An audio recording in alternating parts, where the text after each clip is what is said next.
बदलते भारत की शान।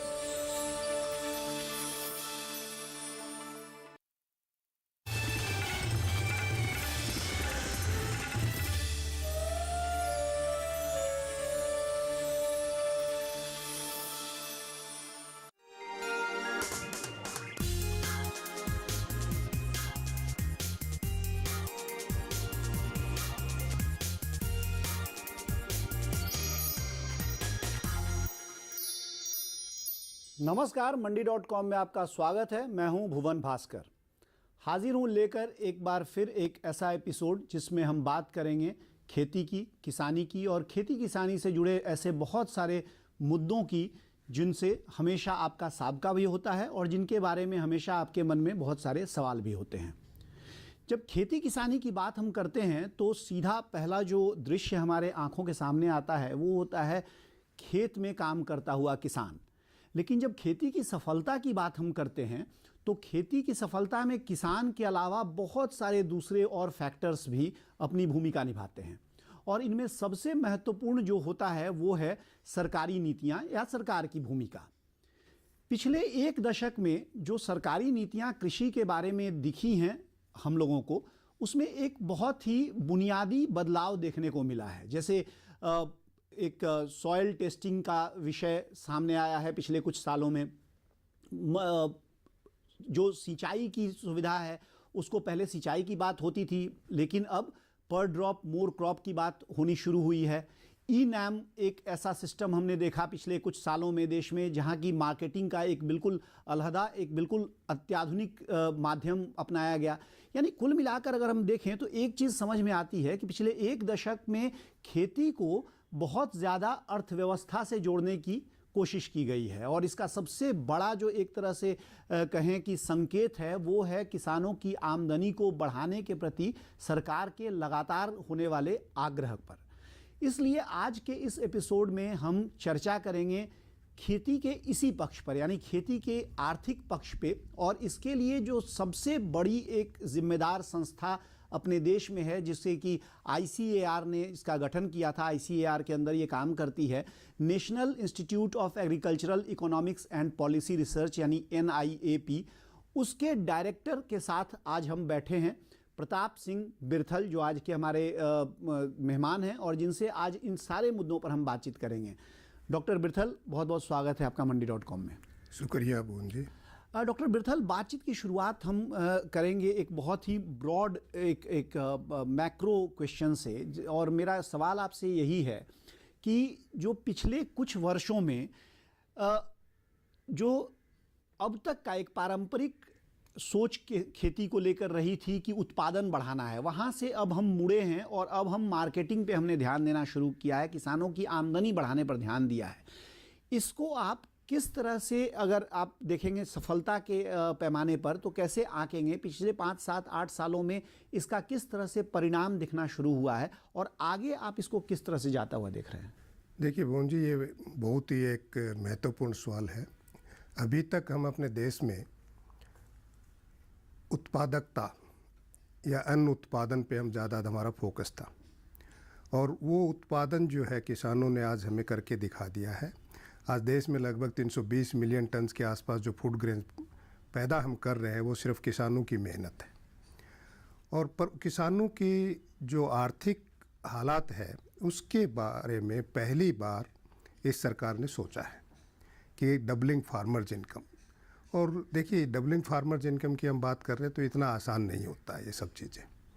वो धीरे धीरे इसमें टाइम लगता है। आगे आने वाले टाइम में पहले 5 साल का लक्ष्य था, हो सकता है 5 साल की बजाय 10 साल भी लग जाए, क्योंकि बहुत सी नीतियों में जो चेंज करना पड़ता है, बदलाव लाना पड़ता है, उसके इम्प्लीमेंटेशन में बदलाव लाना पड़ता है, वो अलग अलग स्ट्रेटजी जो है उनमें बदलाव लाना पड़ता है। तो इसके आने वाले टाइम में इसके परिणाम सामने आएंगे। और इस आधार पे अगर हम देखते हैं तो कई ऐसी महत्वपूर्ण जो नीतियां हैं जो सरकार की रही हैं।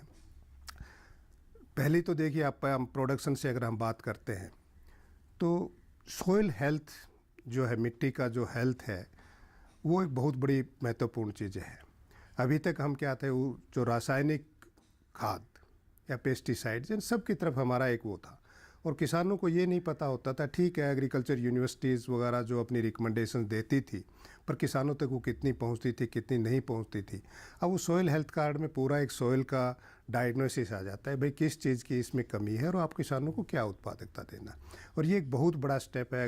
सॉयल हेल्थ वाली बात जो आपने कही है, निश्चित तौर पे ये बहुत एक बड़ी पहल सरकार की ओर से हुई, जिस तरह से इस पर जोर दिया गया। लेकिन अभी भी जो इंफ्रास्ट्रक्चर है सॉयल टेस्टिंग के लिए वो अपर्याप्त है देश में। और जो किसानों की मुश्किल ये है कि जब उनको बहुत, या तो कोई प्राइवेट पार्टीज़ हैं जो कि बहुत महंगा वो चार्ज करती हैं, या जो सरकारी लैब्स हैं वो उनकी पहुंच से बहुत दूर हैं, मिट्टी जाना आना और उसमें बहुत समय लगता है। तो इसके लिए किस तरह से उपाय किया जाए? ये आपने एक बहुत सही उसमें बताया कि किसानों की पहुंच से बाहर है। अब देखिए, हर ज़िले में कृषि विज्ञान केंद्र हैं और बहुत से कृषि विज्ञान केंद्रों में ये सॉइल टेस्टिंग फैसिलिटीज़ अवेलेबल हैं, तो किसान वहाँ पे जाके कर सकते हैं। हर ब्लॉक लेवल पे एक एग्रीकल्चर डेवलपमेंट ऑफिसर होता है, वो उसको किसानों की पहुँच के अंदर होता है, वो उससे रिक्वेस्ट कर सकते हैं। मोस्टली डिस्ट्रिक्ट्स में सॉइल टेस्टिंग लेबोरेटरीज होती हैं, एक अलग डिपार्टमेंट होता है जो कि वो किसान वहाँ तक वो पहुँचते हैं। पर सबसे बड़ा एक इनोवेशन जो मैं इसमें देख रहा हूँ, बहुत से ऐसे छोटे छोटे एग्रो स्टार्टअप आ रहे हैं जो सिंपली इस चीज़ को फोकस करते हैं सॉइल टेस्टिंग के लिए। और वो आपको इतना टाइम नहीं लगता कि वो आप जाएंगे तो एक हफ्ते के बाद आपको रिपोर्ट मिलेगी या उसमें है, और इतना खर्चीला भी नहीं है। तो वो जो है जाएंगे किसान में 20 मिनट में आपको पूरी अपनी सॉइल हेल्थ उसकी रिपोर्ट मिल जाती है उनसे। ठीक है, शुरू में इसकी कॉस्ट ज़्यादा होती है, गवर्नमेंट इसको सब्सिडाइज़ कर सकती है ऐसे लोगों के, ऐसे उसमें जैसे एग्री स्टार्टअप वगैरह के लिए काफ़ी स्कीम्स हैं, तो उनके तहत जो है इनको वो स्टार्टअप कर सकती है। और इसको एक वाइडर स्केल पे, क्योंकि देखिए सरकारी तंत्र इन सब चीज़ों को अकेले हल नहीं कर सकता। बिल्कुल बिल्कुल, यानी जो पीपीपी का फार्मूला है वहाँ से इसका समाधान निकल सकता है और उस पे काम पब्लिक प्राइवेट पार्टनर्शिप। और जो एग्री स्टार्टअप पे जितना सरकार ध्यान दे रही है, तो इस तरह के एग्री स्टार्टअप पे भी ध्यान देने की और ज़रूरत है जी। यानी आगे वहीं से समाधान भी निकलेगा जो मुश्किलें हैं, लेकिन सबसे अच्छी बात है कि एक आधार तैयार हो गया है जी। लेंगे एक छोटा सा ब्रेक के बाद इस तरह के और कई मुद्दों पर हमारी चर्चा जारी रहेगी। प्रताप सिंह बिरथल, डायरेक्टर NIAP हमारे साथ बने हुए हैं। आप भी बने रहिए हमारे साथ, कहीं मत जाइए, देखते रहिए मंडी.com।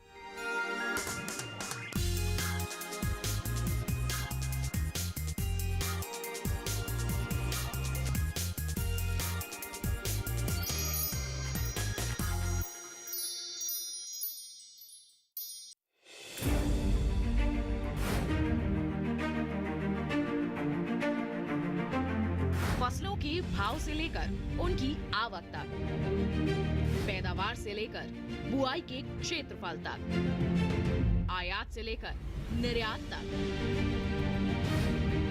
घरेलू से लेकर वैश्विक बाजार तक, मंडियों की सही और ताजा जानकारी पाएं। विशेषज्ञों की राय का लाभ उठाएं। देखिए मंडी खबर सोमवार से शनिवार शाम 5 बजे सिर्फ दूरदर्शन किसान पर।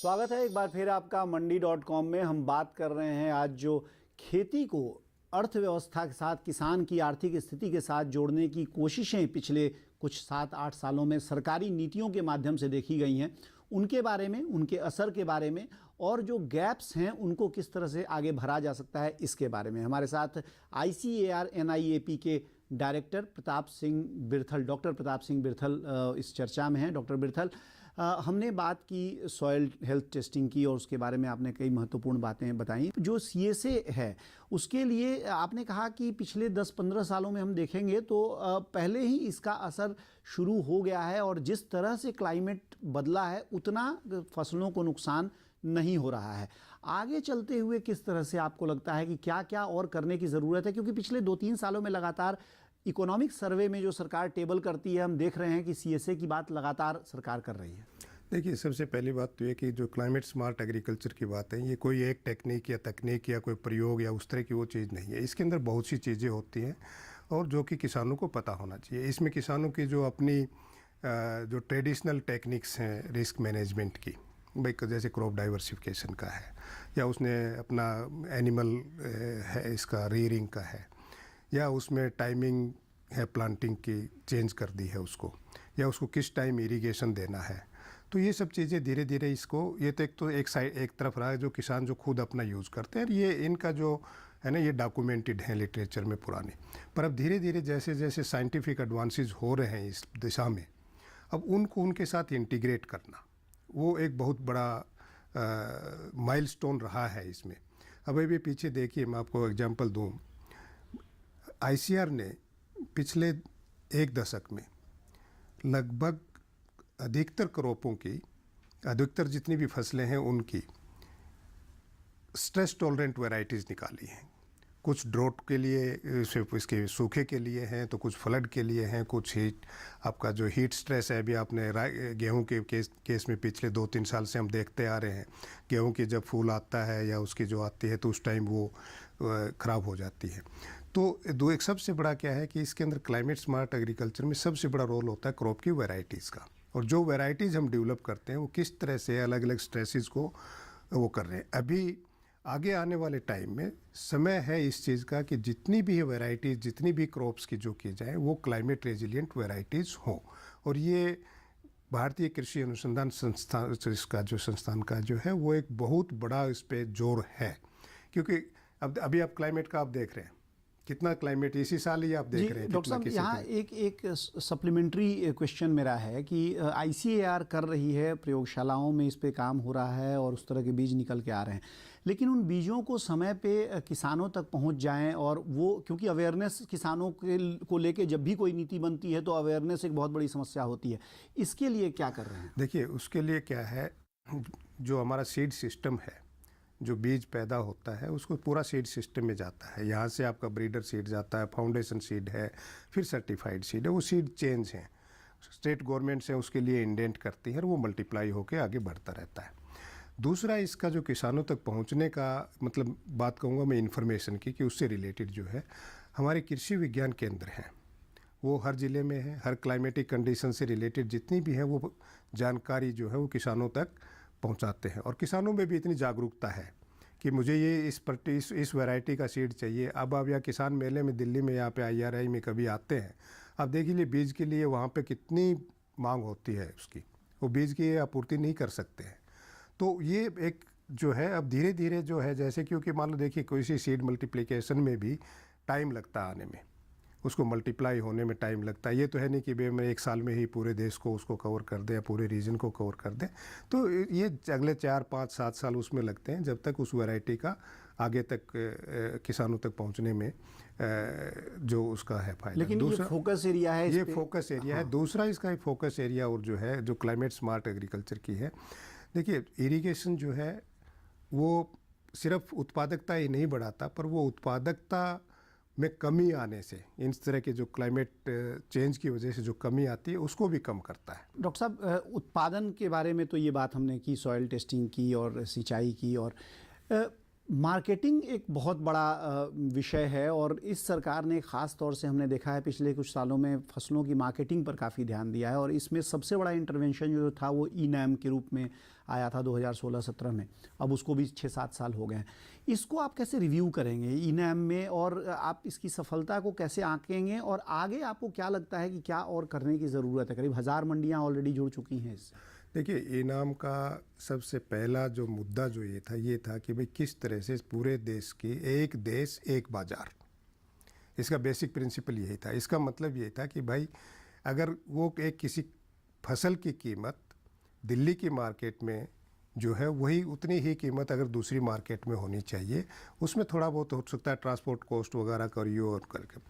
दूसरा इसके साथ था कि देखिए पहले जो एक व्यवस्था हमारी चाहे APMC मार्केट में होती थी, तो वो जो ट्रेडिंग होती थी किसानों से, वो उसमें बहुत सी ऐसी मतलब मेल प्रैक्टिसेस थी कि किसानों को उसका उपज का भाव नहीं मिलता था। अब यहाँ E-NAM का सबसे बड़ा फ़ायदा क्या हुआ है कि एक प्राइस डिटर्मिनेशन जो है कि उस फसल का, उसमें बहुत ट्रांसपेरेंसी आ गई है।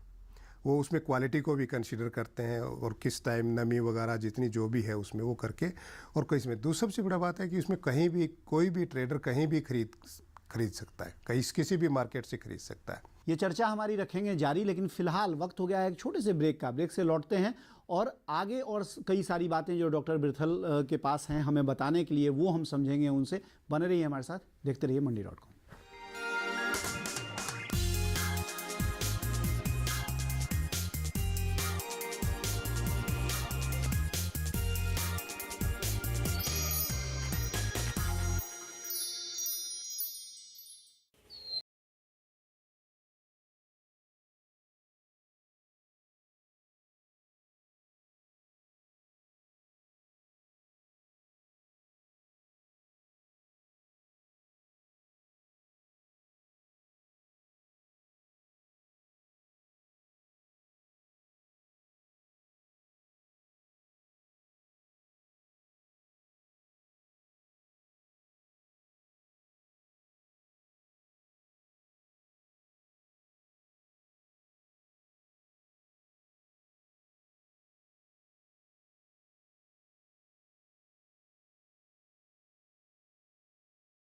किसान पर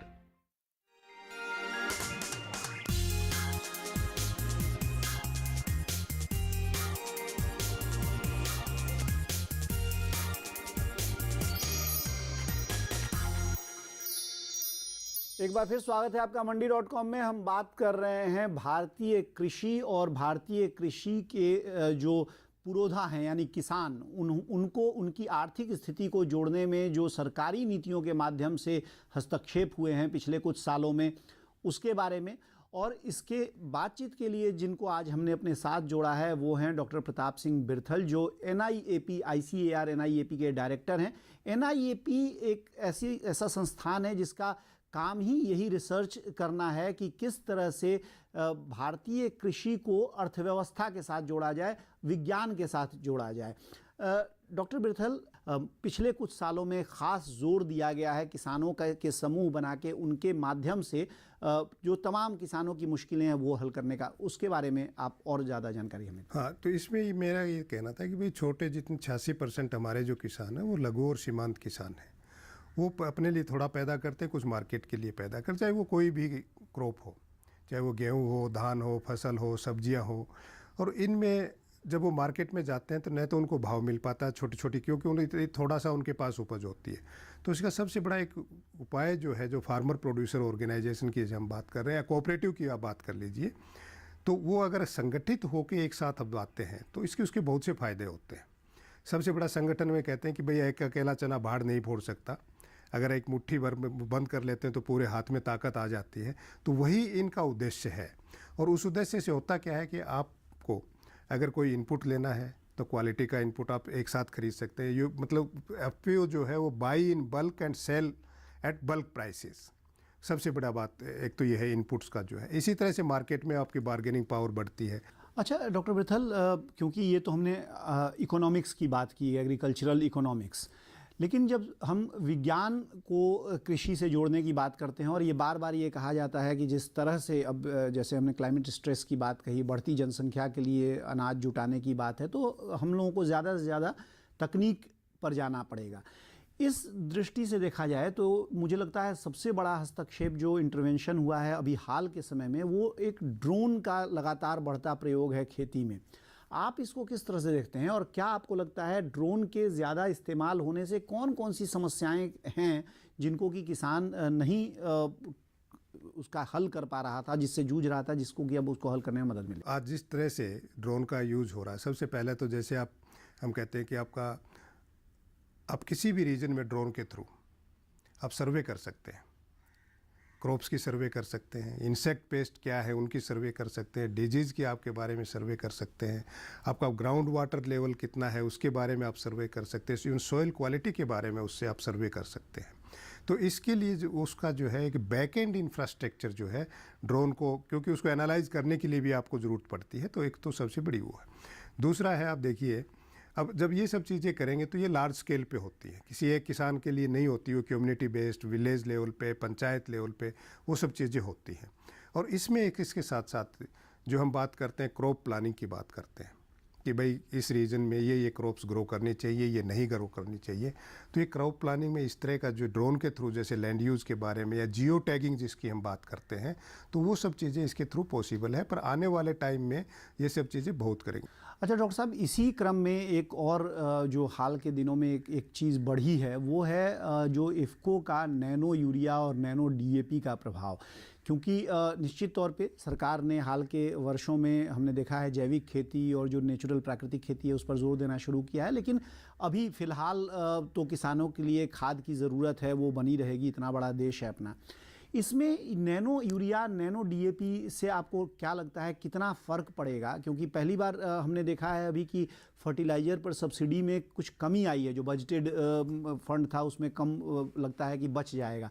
तो ये अगर हम एक तो बजट का इशू है ही, लेकिन उसके अलावा अगर किसान की दृष्टि से देखें तो कितना फ़र्क इससे आने वाला है? देखिए, इससे क्या है कि अभी हो सकता है कि नैनो यूरिया या नैनो डीएपी की जो कीमत है वो ज़्यादा हो, पर जैसे जैसे इसका उत्पादन बढ़ता जाएगा, यूज ज़्यादा हो जाएगा, कीमत हो जाएगी। सबसे बड़ा फ़ायदा इसका जो है आपकी इसकी जो एफिशिएंसी है, न्यूट्रिएंट यूज एफिशिएंसी जिसको हम कहते हैं, उसमें काफ़ी इम्प्रूवमेंट होता है, वेस्टेज कम होती है, आपका जो रन ऑफ हो जाता है यूरिया वगैरह का या लीचिंग हो जाती है उससे उसमें काफ़ी हद तक वो होगा। तो इसका सीधा सा मतलब है कि आपकी जो कॉस्ट ऑफ प्रोडक्शन जो है वो काफ़ी हद तक आपकी कम हो जाएगी। इसके साथ साथ क्योंकि नाम जैसे है नैनो, अब जहाँ आप 1 किलो नैनो यूरिया लेके आएंगे, लिक्विड है या जैसे जो भी है, और 1 किलो में आपको जो न्यूट्रिएंट वही मिलते हैं जो आपको 3 बैग में मिलते हों, तो किसान को कितना, वो बैग लाने में कितना उसकी ट्रांसपोर्टेशन कॉस्ट होती है, वो सब चीज़ें उसके अंदर,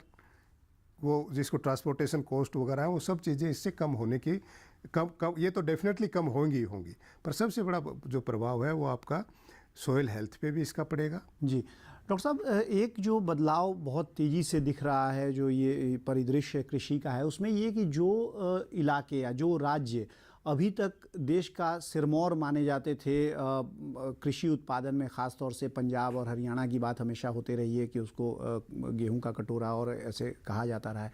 गन्ना के लिए जैसे महाराष्ट्र और यूपी हुआ करता था, यहाँ हम देख रहे हैं कि पानी जो वाटर टेबल के नीचे जाने के कारण सरकार का बहुत बड़ा जोर डाइवर्सिफिकेशन पर है, फसल को अलग अलग तरह से जाना या धान और गन्ने की खेती कम करना।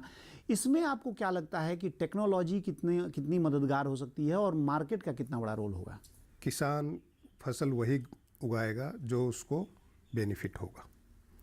अब पंजाब में किसान धान क्यों उगाते हैं, वो सोयाबीन क्यों नहीं उगाते, वो मक्का क्यों नहीं उगाते? क्योंकि अगर आप उनके जो प्रॉफिट देखेंगे तो धान से बहुत ज़्यादा प्रॉफिट है कंपेयर टू मक्का या सोयाबीन। दूसरी इसमें तो उसके लिए ज़रूरी है कि ये जो क्रॉप्स हैं, उनकी जो कंपीटिंग क्रॉप्स हैं, उनकी रिसर्च में इन्वेस्ट किया जाए, उसकी उत्पादकता को कम से कम उसके बराबर लेके आए, इतनी लेके आए कि वो जो दूसरी क्रॉप्स है जिसको हम रिप्लेस करना चाहते हैं, धान है, उसके बराबर आ जाए। दूसरा रोल है मार्केट्स का। धान गेहूँ दोनों के लिए गवर्नमेंट ने एश्योर्ड मार्केट दे रखी है, एश्योर्ड प्राइसेज है, कोई मार्केट रिस्क नहीं है। डॉक्टर साहब, आपका बहुत बहुत धन्यवाद हमारे साथ इस चर्चा में शामिल होने के लिए और इतनी सारी बातें हमारे दर्शकों को बताने के लिए। धन्यवाद। ये थे doctor Pratap Singh Birthal, director NIAP, जो बात कर रहे थे हमसे आज कृषि से संबंधित जो सरकारी नीतियाँ, जो सरकारी कार्यक्रम पिछले कुछ वर्षों में दिखे हैं, उनसे किस तरह से किसानों की अर्थव्यवस्था बदल रही है, कैसे आगे चल के और विज्ञान और तकनीक का जो प्रभाव हमने पिछले कुछ समय में कृषि में देखा है उससे ज़मीन पर बदलाव देखने को मिलेंगे, और कैसे हर तरह से, चाहे वो उत्पादन हो, चाहे उस उत्पादन की अच्छी बिक्री हो, इसमें असर देखने को मिलेगा। मंडी.com में आज चर्चा बस इतना ही।